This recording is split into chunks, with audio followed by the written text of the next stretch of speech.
Hello, my name's David Runciman, and this is Past, Present, Future. We have reached episode 3 in our series with Lea Ypi about the history of freedom.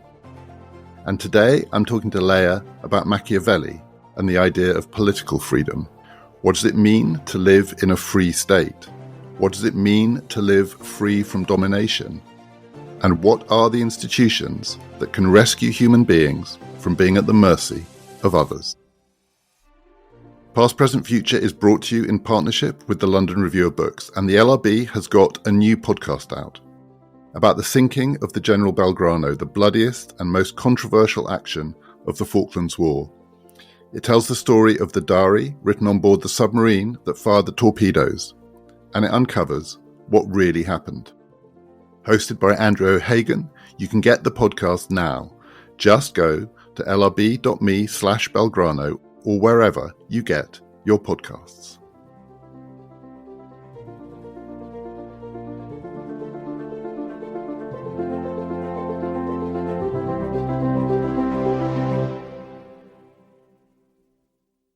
Lea, when we were talking about Greek and Roman ideas of freedom, we actually didn't discuss what I suspect most Greeks and Romans would have said was the basic definition of freedom, or the basic definition of unfreedom, which is your state is taken over by another state. You're captured, you're conquered, you're sold into slavery. I mean, the most basic definition of unfreedom of all. The test of whether there's any possibility of leading a free life is you have to live somewhere which is not controlled, conquered by another power. So the idea of a free state is absolutely key. And we were talking about it in terms of individuals and their search for the truth and so on. But it's irrelevant if you're sold into slavery, if the men are killed, the women and children are enslaved. So the idea of a free state was always key. And then that raised the question of, if you are a free state in that sense, what has to go on inside the state for the conditions of freedom to hold internally? So we're going to discuss that today, not in the Greek and Roman literal context, but let's jump forward 1500 years. Machiavelli, beginning of the 16th century, writing about Rome primarily. Machiavelli, who's best known now as the author of The Prince, which is a book about if you're the sole ruler of a state, how to stay in power. And it is, among other things, a satire of Christianity, of Christian love. Better to be feared than to be loved, so much for Christian love. But Machiavelli isn't just a Machiavellian, he's also passionate defender of a certain kind of idea of freedom, which is usually called republican freedom. And that's what we're going to try and unpick here. So there are lots of different puzzles about that version of freedom. You're a free state, you live in a free state, you're not conquered, you're not enslaved, your borders, your walls are controlled by you, so you can make sure that the people who want to kill you don't get in. Then how do you organize yourself internally?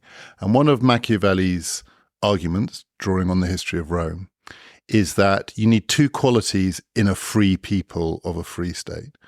One is they have to be virtuous, an old-fashioned classical idea. They have to be good citizens. They have to be patriotic. They have to want to defend this state. It won't defend itself. But the other thing, which is perhaps more surprising, is they have to be argumentative, difficult, querulous, suspicious. You know, if you live in a state and the citizens take on trust what they're being told by the people with the power, the offices, the ability to make the rules, those people will become corrupt. You've got to keep challenging them, push back. Don't believe what you're told. And I mean, maybe it's a version of the Socrates puzzle we talked about last time. How are you a good democrat without destroying democracy? So how are you a good citizen in this version of freedom without being so damn argumentative and suspicious that in the end you actually undermine people's trust in the institutions? That, it seems to me, is one of the basic puzzles here. Yeah, although I would maybe go just a little bit back, because I think I have a slightly different diagnosis of how and where this Machiavellian problem arises, which is, I think you're right that Machiavelli praises virtue and civic virtue and participation, and to him the freedom of the city is very important. But I don't think that conflict is a virtue for him. It's just a fact of life. And to some extent, the question for him arises because there are no virtues that can help you manage conflict other than the ones that will emerge from within the city themselves, from within this conflict. And so it's a question of how you balance the different parties to a conflict in the city such that from their antagonism, from their relationship, something stable might emerge. And to some extent, I think it's really important that in a way, Machiavelli, he's writing in a moment of crisis of Christianity and of Christian values. And as you say in The Prince, he kind of takes over Christianity head on. But in the discourses on Livy, there is also a sense in which these Christian institutions aren't there to guarantee the stability and the freedom of the city anymore. And this is a world, a little bit like ours in a way, a world where people don't really believe in anything, and hypocrisy and corruption. And so how do we then, out of these vices of people, how can we create something good? And I think this is where, in a way, the primacy of politics becomes the crucial element in Machiavelli's writing. And this is where it's not that there is no morality, it's not that there are no notions of the good, it's not that there is no virtue, because clearly freedom is very important, but none of them is enough given how the dynamics of the city unfold and given the kinds of conflicts. And I think he was also very insightful in understanding that there is also a kind of collective nature of interest that is not just the interest of individuals, but there are parts of the city that have different kinds of interests. And the question is, how can you design institutions that channel these interests in such a way that none of them prevail and dominates over the others? So part of that is pushback. It's not a virtue. I agree. I don't think he's saying that being suspicious is a virtue, unless that's part of the satire as well. But absolutely, it is key to this that the different parts of the city have the ability to push back against each other. So if one part dominates the other, the rich, the poor, the rich, it could be either way around, the thing is going to break down and it will become corrupt. If you have power that doesn't meet resistance, and we know this is true then, it's true now, like power will find a way to become corrupt unless something pushes back against it. And it's a literal pushback. So it also includes things like veto powers. So within the institutional arrangements of this kind of city, the ability to say no, it doesn't mean if you say no, it doesn't make you a virtuous citizen. You're a virtuous citizen if you're willing to die for the city. But the ability to say no is one of the keys to internal freedom. But it is negative. I mean, that's part of the challenge of this, that virtue, civic virtue, is not on the whole a negative value in that sense, but an institutional setup which is designed around the ability of some citizens or groups of citizens, parties within the state, to say no to other groups is the key to this thing surviving. That's right. And in a way, order is created out of the balancing of these different parties in conflict with each other without ever attempting to suppress the conflict, because he doesn't think that you can ever really suppress the conflict.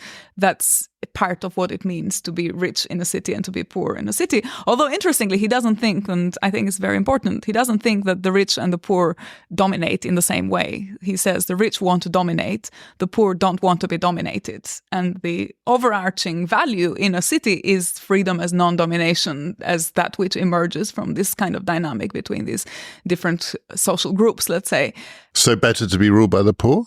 Well, he says poor don't have power, and what they don't want is they don't want to be ruled by the rich.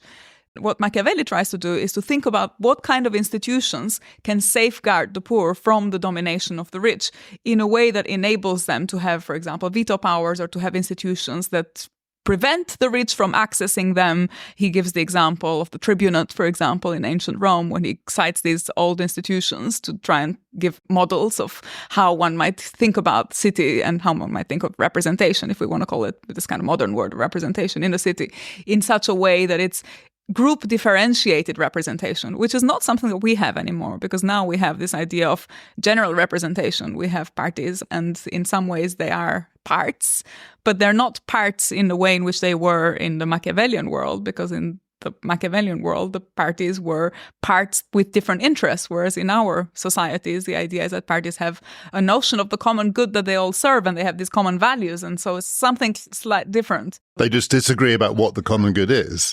That's right, exactly. I'm more on Machiavelli's side on this because I think this is more our ideal of the parties. In practice, contemporary parties, I think, are much like the parts in Machiavelli's city, where they really have different interests, not just different values, but they also are driven by completely antagonistic motives. And I also agree with Machiavelli that the rich, they want to dominate, and the poor, they just want to be protected from domination somehow. And, you know, this dynamic of the few and the many, the rich happen to be the few and the poor happen to be the many. And this is also important in a way, that there's a small group of people that concentrates power.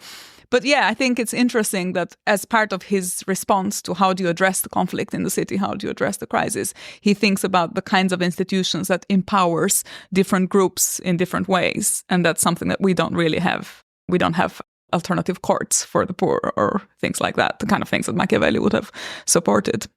There is a modern state which was founded on some of these principles. It's the United States of America. So it has many of these republican institutions, separation of powers and veto powers, different parts of the state checking each other. Like you say, the weird thing about it is it's morphed into this more modern, and Machiavelli was only just modern, he maybe wasn't even modern version of it, which is they're competing to speak for the people as a whole. And there's an idea that there is something called the American people, and the different parties speak for the people as a whole. And yet, as you say, probably that's not true, that the different parts of the state are speaking for particular interests. And so within that setup, you get actually a thing which maybe doesn't work at all. So sometimes contemporary America is called I don't know how to say this word, vetocracy or veto-ocracy, but in which, though it's set up to promote virtue, talk about that, but also to allow people to resist being dominated within the state, what it actually allows is special interest groups to block any kind of collective action at all. And they use the weapons of the vetoes that exist to protect the disadvantaged. If you have money, if you have power, a vetocracy works really well for you. And so this is one of the dangers of that version of Republican politics, which is it can be captured by the groups that it was designed to constrain. But I think it's only captured when it doesn't recognize that this is what it does, in a way. So weirdly, in the Machiavellian case, it's less likely to be captured because all groups are empowered equally and institutions are designed in such a way that the rich just don't have access. If the poor have these institutions where they have veto powers, the problem, I think, is that what we think as tracking this Machiavellian model through the separation of powers is simply functional differentiation of the offices of the state. And so you have the judiciary, you have the courts, they have their job, you have the government, you have the legislative, you have because parliaments do another thing. And so then you have this kind of functional differentiation. But when you actually have what Machiavelli would call group interests or class interests, or I mean, he calls it the umori, the humors of the city, which have these different features and in the end are the ones that produces different interests and so on. What you have in contemporary democracies, in American democracies, rich are empowered in that way through lobbying, for example, campaign finance. So they have the kinds of institutions that enable them to exercise much more influence. But the poor don't have any of those kinds of institutions. They really are left to their own devices in this abstract general idea of representation with the notion that party politics will just track their voices. And it doesn't. It tracks them in a very asymmetrical way. So I think this is what's really interesting, because in a way we have an ideal of the citizen as abstract and universal representation. Because we think we have moved beyond the corporate representation of the medieval world, we think we don't need those institutions anymore. And what Machiavelli does is really, and if you read him as a contemporary with some, perhaps some degree of simplification and loss of nuance and context and so on, but to the extent that you access his text as though he was a contemporary, what he says is actually, look, it's in the nature of the city that there are these different interests, that there are these different classes, that they fight each other and there is class conflict. And so what are you going to do about it? And it's a very sobering account of the political when you see it in light of how we think of the political right now. But I think one that is actually weirdly closer to our reality than the ideal of citizenship that we have. In America, you have the Senate, which nominally would have been the representative body for the rich, in a way, and then the House of Representatives, which represents ordinary people in a different way. Both are now representative assemblies of the rich, because it takes a hell of a lot of money to get into them, maybe a bit less to get into the House of Representatives. And the way they're differentiated is just mechanically by process. So Senate, you have a 6-year term, so that allows you to take, in theory, not in practice, a longer view, to be a bit more above the fray. And in the House of Representatives, it's a very quote-unquote democratic institution because it's every 2 years. But you need money all the way through. In fact, every 2 years, you're basically campaigning for re-election from the beginning. So how would you redo it? I mean, if you wanted to get back to there being a representative assembly which is for the people who don't have access to the money, you can't do it under modern conditions just by stipulating rules that make them more accountable simply in terms of the time that they serve in office. You could exclude money in particular ways. That people are always talking about campaign finance reform. But what would you do institutionally? Would you just call it the House of the Poor?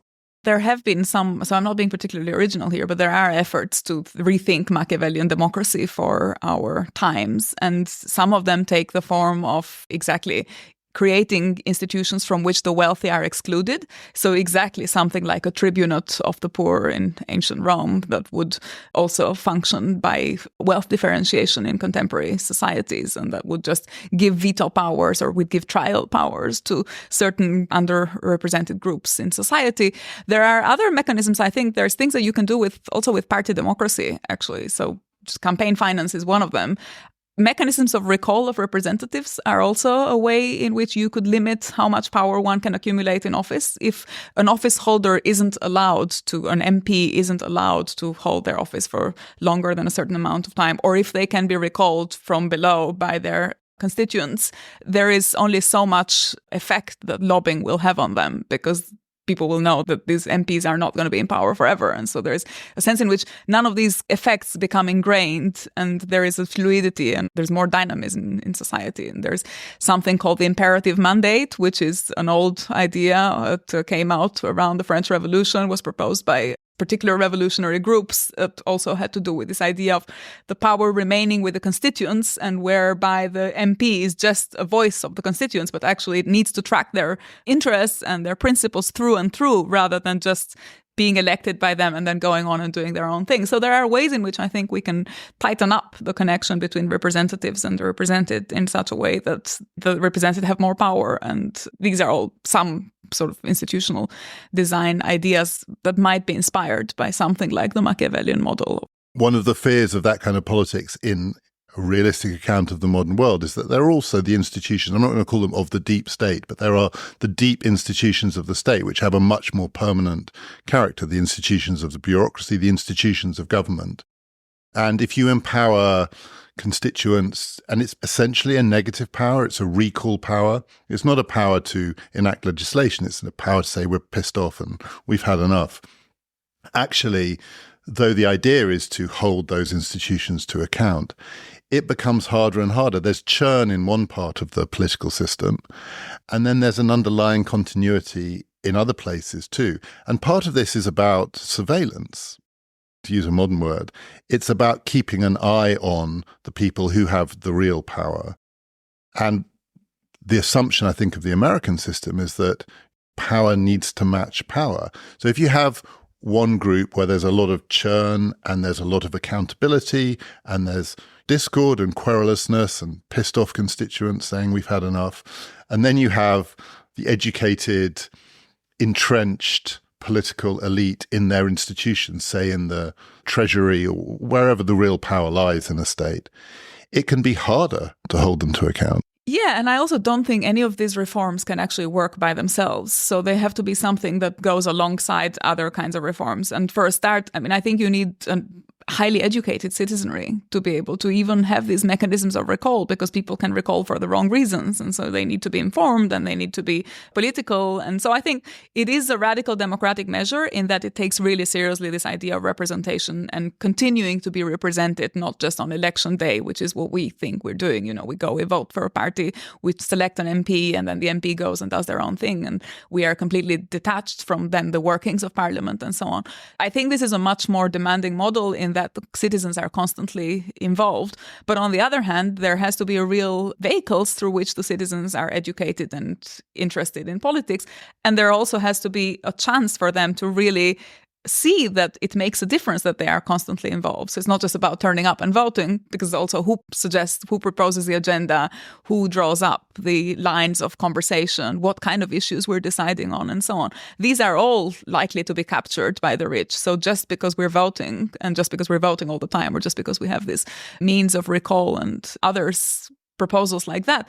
I don't think any of that is going to be enough. This is why I think it has to go alongside reform of a more economic nature. And this is also something that the ancients knew. I mean, we talked about Plato last time. Plato thought that you couldn't hold in the laws, not in the Republic, but in the laws, he thinks you can't have property more than a certain amount because otherwise it has corruptive effects on politics. Likewise, Machiavelli thinks that how we think about property and property distribution in the Republic is also really important. So none of these authors is under any illusion that just making these changes to institutional design without affecting the distribution of property at all is likely to change the game. They are reforms that keep the system accountable, but that need to go alongside something like socioeconomic reform. And then it becomes a bit of a chicken and egg problem, because what are the institutions that are going to affect reforms that allow institutions like the ones that you've described to work? Or maybe you're talking about a revolution. So it's really interesting, and this is where the role of, in pre-modern politics, the role of the founder is important, right? There is always in these books, obviously Machiavelli discussed the prince and, the role of the prince in leading and maintaining power, but also in the history of Rome. Rome has to be founded before it can be a republic. Exactly. In Discourses on Livy as well, you have this idea of the founder. I mean, Rousseau, the whole, I think, democratic tradition is replete with this trope of the founder, because there needs to be a moment where things go from being one way to being another way. And usually in, I would say, pre-democratic, pre-modern politics, it's an individual, it's a character. I'm really interested in sort of interpretations of Machiavelli, like Gramsci, for example, where he says, well, what is the prince now? And he says, well, it's the party. And there's something like a modern prince, that there's to be an institution that brings together individuals in a certain way and has this collective will formation process that then enables that institution to lead change. But I think none of these authors denies, and I think it's hard to deny, that there is often a moment of arbitrariness and decision-making that isn't completely accountable by democratic standards, that there is a rupture at some point and the rupture can't be fully justified. It's a rupture. It's a revolution, or it doesn't have to be a revolution, but it is a moment of, it can be a crisis, it can be war, it can be something kind of external shock to the system that triggers fundamental change. Otherwise, from the inside, it's very difficult. As you said, one of the ways that this is sometimes characterized is it's a theory of non-domination. So it's sometimes called a neo-Roman theory, because Machiavelli is essentially writing about the Roman Republic. Neo-Republican, non-domination. And political theorists call this a third concept of liberty. So I just want to get your take on these three concepts, because it's a very familiar way in academic circles, but it has more reach than that of talking about freedom. I'll just try and very quickly summarize them, and then I want to get your sense of it, because as you've described it, I keep using this word, it's pretty demanding.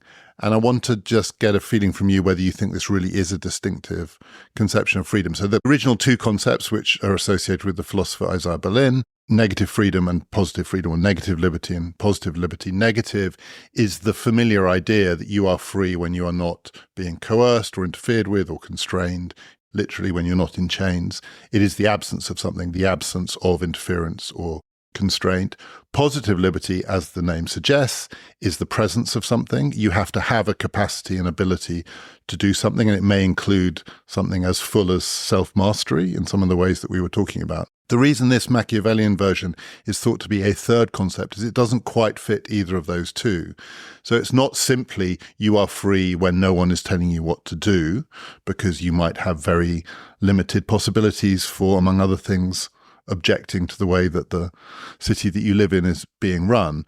But it doesn't require you to be free in the positive sense, in that you say this thing has to be present. It's non-domination, because the key test is not, are you being told what to do? Are you at this moment being forced to turn left rather than right? But does someone have the capacity, which they may not have used, but at least in potential, to tell you to do that?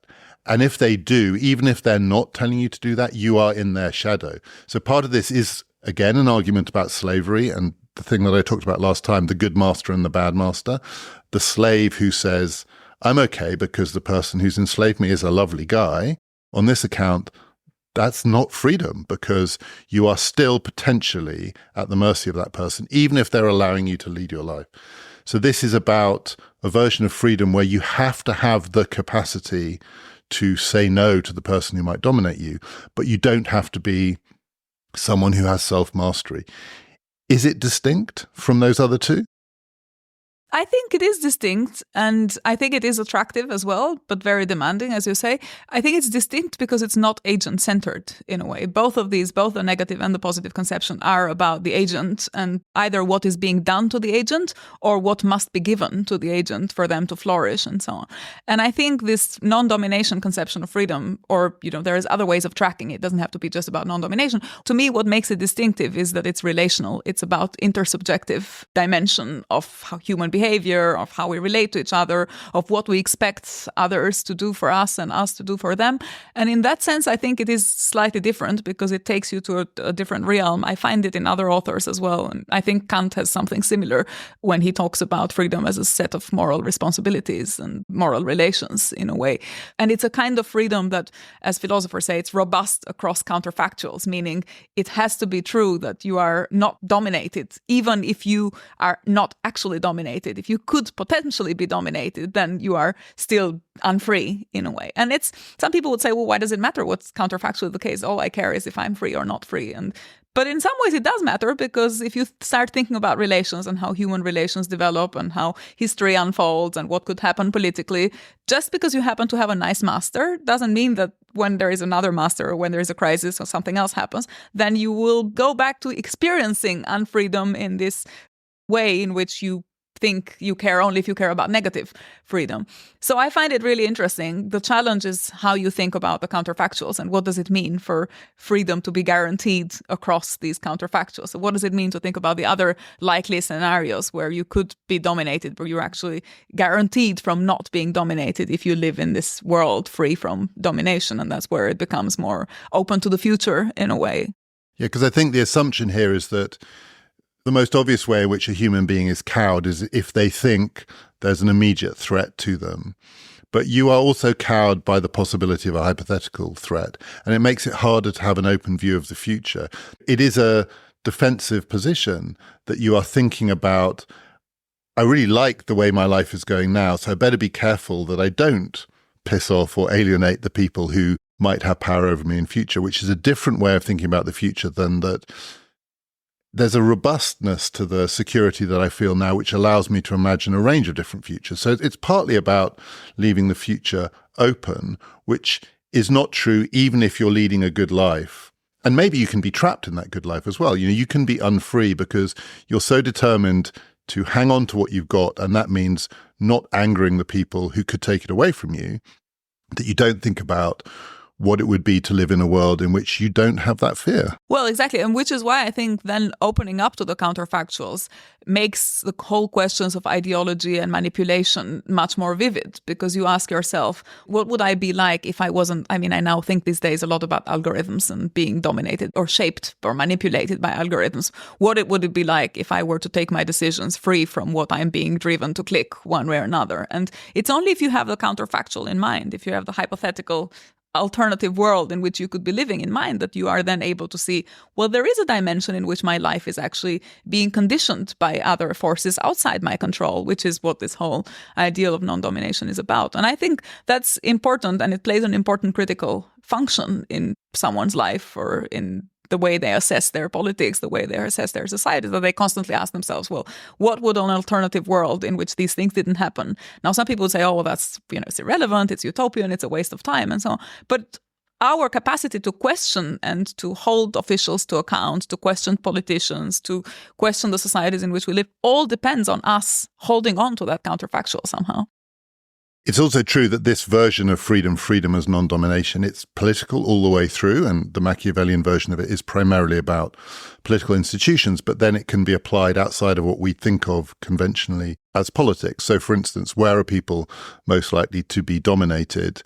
At work is one place, not just by algorithms, but by bosses. So you have nice master, not nice master. I'm not trying to trivialize slavery here, but there are many working conditions in which nice boss, not nice boss feels like the most important thing. And if you have a nice boss or a boss who's treating you well, you are cowed by that. you're not free, even though you're a lot better off than the people who have got an abusive boss. And then the question is, does it require institutional remedy? So do you need in the workplace, it's a very old-fashioned term, I don't know if there are workplaces, but you know what I mean.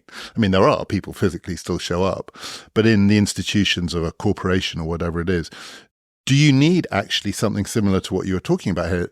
Some place where the workers are represented completely free from the potential of domination by the bosses, or in the family. The family is another classic version of this. Women, children, maybe even sometimes men, can be dominated in family setup. So one version of a sort of neo-republican family structure that I've read is that this sounds like a very conservative argument. It's actually a radical argument. You need two parents, not one. You don't want an absent father, not because the family is a nice traditional institution, but if you're a child, you need to be able to appeal to one parent against the other parent. And if you only have one parent, you're more likely to be dominated than if you have two. And that's about the power of the child. It's not about a conservative ideal of the family, but it's institutional. We don't tend to think about the family as a way of life that requires institutional reform. Well, I think you need multiple parents, actually, not just two parents. So I think in terms of if you start thinking about reforming the family and non-domination and so on, there is a whole range of counterfactual possibilities or ways of reimagining the family that go from, yes, starting with the kind of two parents, bourgeois families that we're familiar with, to all the way to the Platonic model and of multiple parents and multiple children and all of the communal child rearing practices that Plato discusses in the Republic, which I think are in some ways all driven by this concern for freedom as non-domination. And we don't think about them because we're not used to thinking about counterfactuals, and because there are some things that are so ingrained in us that it's really hard to imagine what would it be like for your children to be actually raised by someone else. I mean, it's somehow beyond our capacities to even imagine. Well, our children are all in part raised by someone else. To be a child is to be subject to multiple sources of authority. We do send them to school. But how you make all those sources of authority accountable to the child and ensure that they don't exercise arbitrary power. And it becomes really hard and really... So I think the family is really interesting, but also very demanding and very hard because there's so much that is ingrained in us that stops us from thinking. But to go back to the workplace, I think something like traditional social democracy was actually premised institutionally on this idea of empowering workers to bargain with employers in such a way that employers wouldn't hold arbitrary power on them, and the dismantling of traditional social democracy, which was based on the recognition that there is class antagonism, there is class conflict, much like the Machiavellian recognition. Our societies are shaped by these conflicts. Capitalism is driven by this kind of conflict, and what can you do once you've given up, more or less, as social democrats did at some point in the turn of the century, from the notion of revolution and socialism?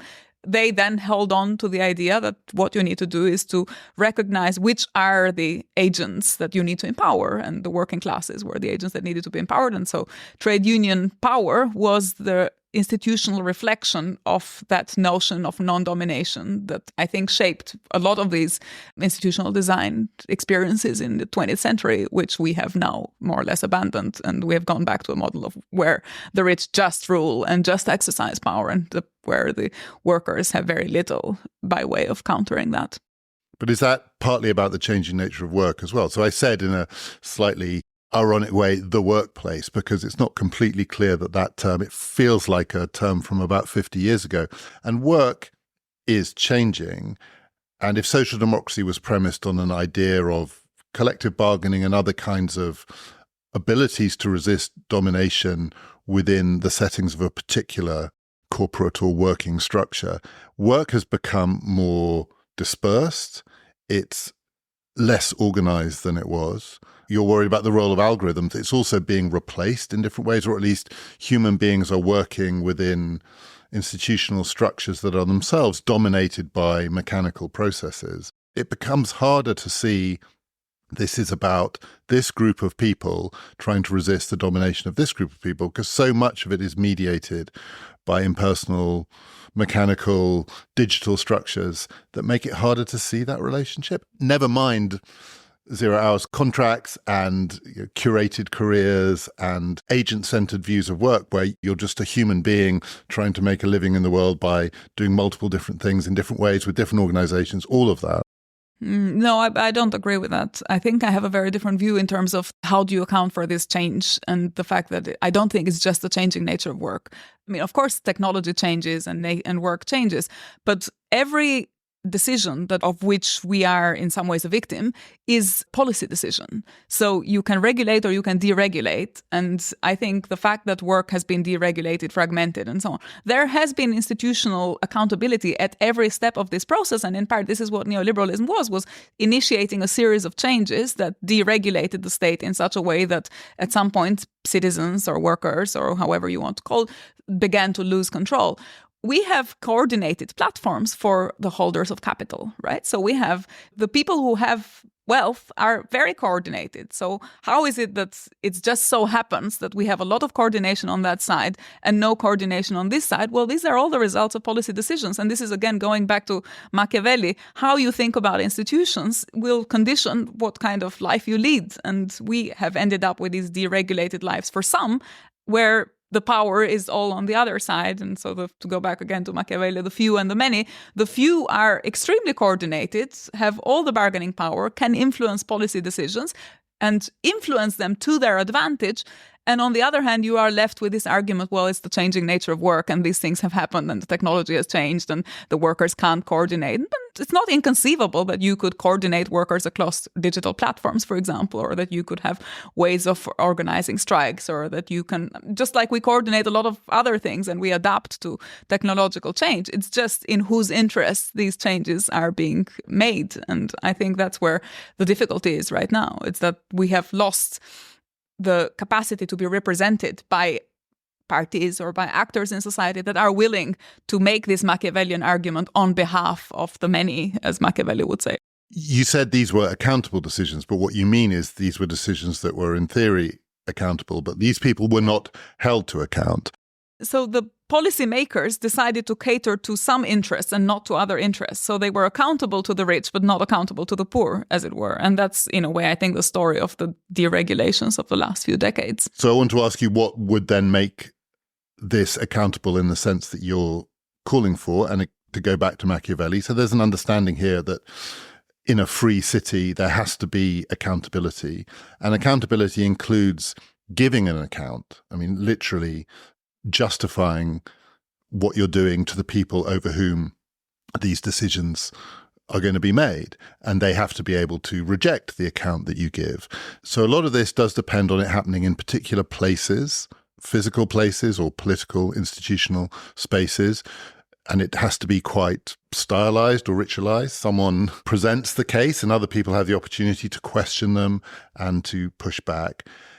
I'm not trying to say there's a kind of technological determinism at work here, but this is a more dispersed political environment. The institutions are more dispersed in some way. Some of the capital is concentrated and some of the power is concentrated, but the places in which it is possible to hold people to account, compared to a late medieval Italian city-state, a relatively small number of people, you know where it happens, you know how it happens. It's much harder now.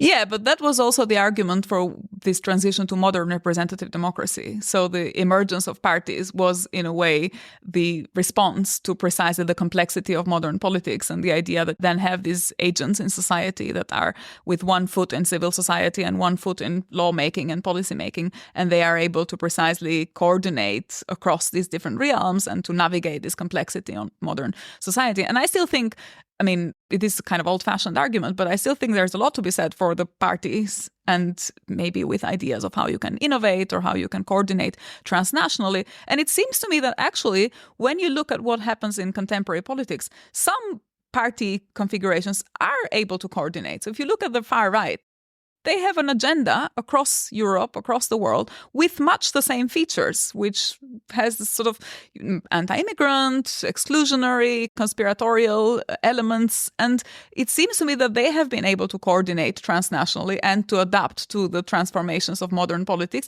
and to navigate this technological complexity and to drive their message forward and to press it. So it's not that it can't be done. It's not infeasible. It's more, I think, a question of lack of ideas and lack of political will, and also despair in a way on the side of those who would have the responsibility to propose an alternative discourse.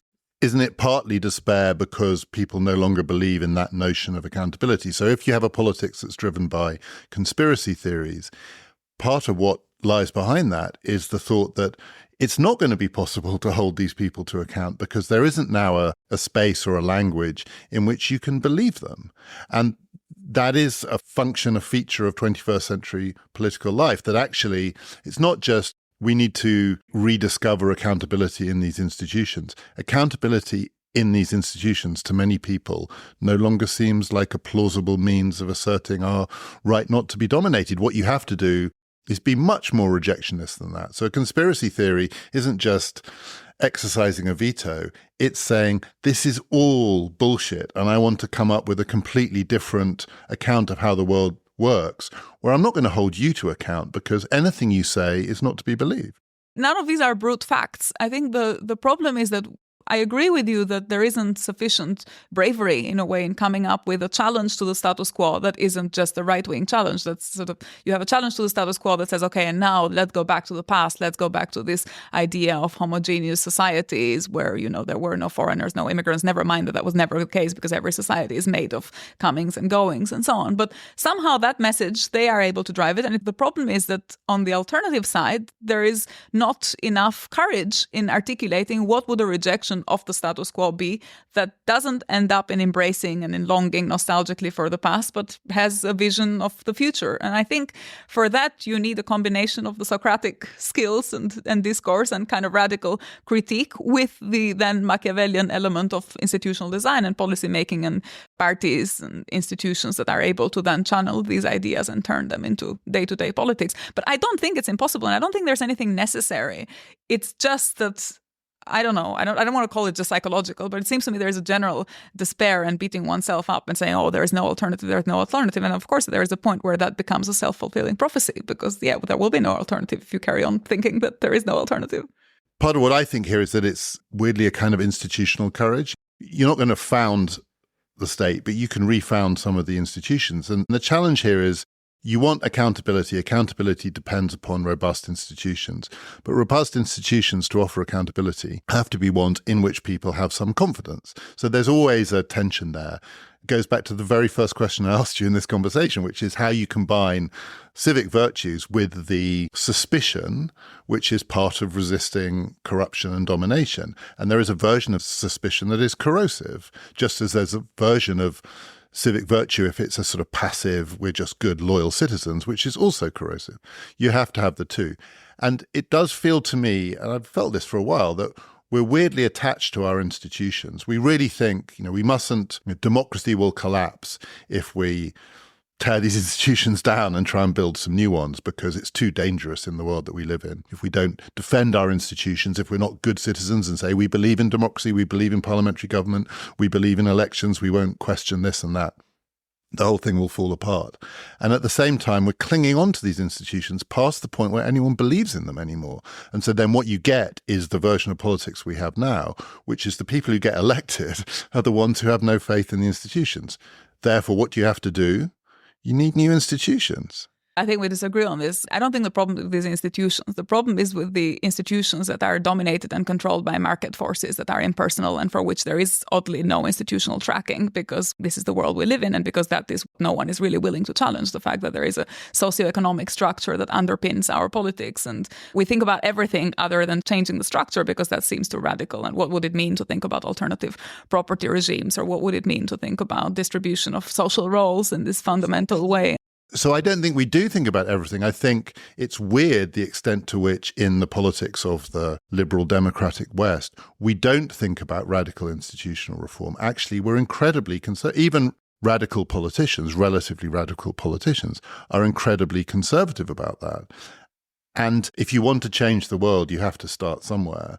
And it is really striking to me the extent to which there is a risk aversion around radical institutional reform of some of the things that you were talking about there. So you say maybe we need a tribunate for the poor. One of the challenges to that is to persuade people that that would mean changing the way that parliamentary government works. And people throw their hands up in horror. They think that is the step on the road to the end of democracy, whereas actually democracy ends if we just carry on going through the motions. Yeah, I mean, I gave you the argument in favor. I'm not so convinced myself that this is the way to go in terms of class differentiated institutions in the long run as well. I think of it more as a kind of transitional measure. So in the end, that comes down to how you think about politics and whether you think conflict is always present and has to be present. And I think maybe I'm a little bit more optimistic, maybe. And so I think these institutions are important transitionally in the intermediate, but I don't think they are the ultimate goal. I think the ultimate goal is to really have democracy that functions in the universal representative way in which democracy aspires to function.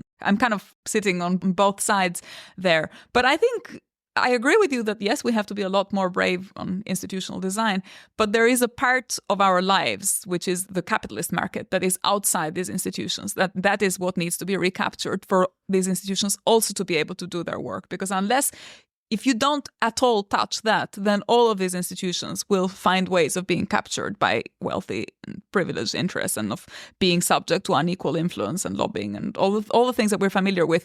There will be a way in which capital will creep in and find a way to control. So unless we're prepared to have that conversation, I'm not sure that this by itself, putting all our faith in institutional radical innovation, will fundamentally change things.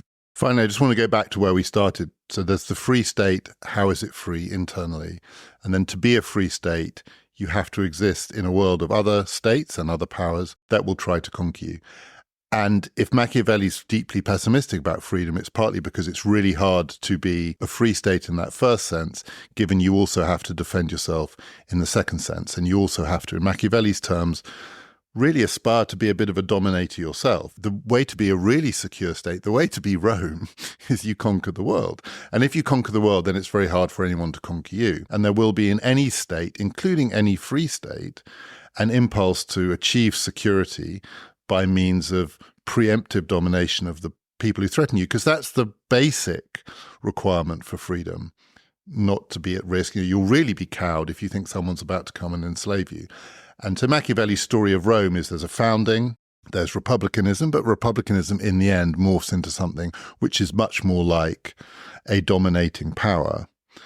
The United States follows a similar trajectory. There are grounds for thinking that is, Machiavelli would say that is, and then it falls apart again and then the cycle begins again. But that is the order of things. Yeah, that is maybe one of the limits of Machiavelli's thought in a way, and it may be that the ideal of non-domination remains and you have to think about a world. And I tend to think that there is then other figures in the history of political thought that are better able to articulate this. And I think Kant is one of them, where you have a view of a world that is free from domination, where you have cooperation or mechanisms of cooperation between states such that the freedom is preserved of all these different communities without any one of them becoming dominating and imperially subjugating all the others. I think in Machiavelli's case, it was maybe harder historically to see how that would be the case, because these were the models that he had in front of him and because society had changed, but not in the way in which we know it to have changed afterwards. And so there are some obvious limitations of what he was writing about and could come up with in a way that would lead from this internal ideal of freedom from domination within a city-state to thinking, okay, what if the world was a city-state? How would we then think about relations between different states and what would need to be in place for that? But in our world, I think we're actually more able to think about that because we are much more interdependent, because we have a degree of connection between these different states and degree of vulnerability, of common vulnerabilities. Machiavelli wouldn't really have known anything about climate change, for example, and what that does to your self-sufficiency and dominating and conquering. It's all of these things change their parameters once the types of problems that you're confronted with change. And so maybe that's where we just have to say bye to Machiavelli and go move on to something else. If you'd like to subscribe to PPF Plus, where you will get ad-free listening, no adverts on past or future episodes, and you'll also get the bonus episodes that accompany this and all our series, just click on the link that comes with the show description or go to ppfideas.com. You will also get our fortnightly newsletter, and we have been made aware that the last newsletter that went out last Friday did end up in some people's junk or spam folder. We're sorry about that, and we're trying to do what we can to make sure it doesn't happen again. But if you were expecting the newsletter and it didn't arrive, do check junk or spam for last Friday. You should find a copy there. You might find two, because we had another go at sending it out. Coming up next time on The History of Freedom, I'm talking to Lea about the German philosopher Immanuel Kant and his idea of enlightened freedom. Is it really plausible to think that we could achieve universal, perpetual peace? And what are the limits of free thought and free expression? This has been Past, Present, Future, brought to you in partnership with the London Review of Books.